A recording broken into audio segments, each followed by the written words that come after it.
Does an elephant fall faster than a feather? This question might seem simple, but it's deeply intertwined with one of the most fundamental principles in physics, Newton's second law of motion. Delve into the world of physics, and it won't take long before you encounter Sir Isaac Newton's famous 3 laws of motion. Today, we turn our attention to the second of these laws, a principle that helps us understand how forces affect the motion of objects around us. Newton's second law of motion states that the acceleration of an object is directly proportional to the net force acting on it and inversely proportional to its mass. This might sound a bit complex, but it's easier to understand when we break it down into its components.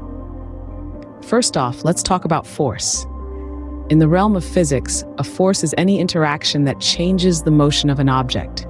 It can speed things up, slow things down, or make them change direction. The net force is simply the sum of all forces acting on an object.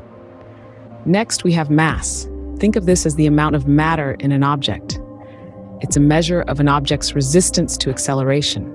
The more mass an object has, the harder it is to change its speed or direction. Then there's acceleration. This is a measure of how quickly an object's velocity changes. If an object speeds up, slows down, or changes direction, it's accelerating. Putting these components together, Newton's second law tells us that if we apply a force to an object, it will accelerate. The greater the force, the greater the acceleration. But the more mass the object has, the less it will accelerate. This law is a fundamental principle that governs the motion of everything from the smallest particles to the largest galaxies. It's the reason why a ball speeds up when you throw it, why a car slows down when you hit the brakes, and why the Earth orbits the sun. But the beauty of Newton's second law lies not just in its wide-ranging applications, but also in its simplicity. It's a simple equation, F equals m times a, where F is force, m is mass, and a is acceleration.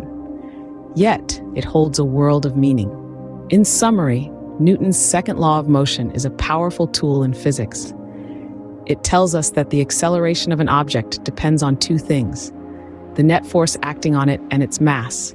The greater the force, the greater the acceleration. But the more mass an object has, the less it will accelerate.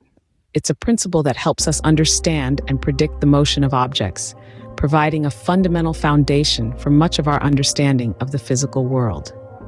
So to answer our initial question, does an elephant fall faster than a feather? Well, if we ignore air resistance, according to Newton's second law, they should fall at the same rate.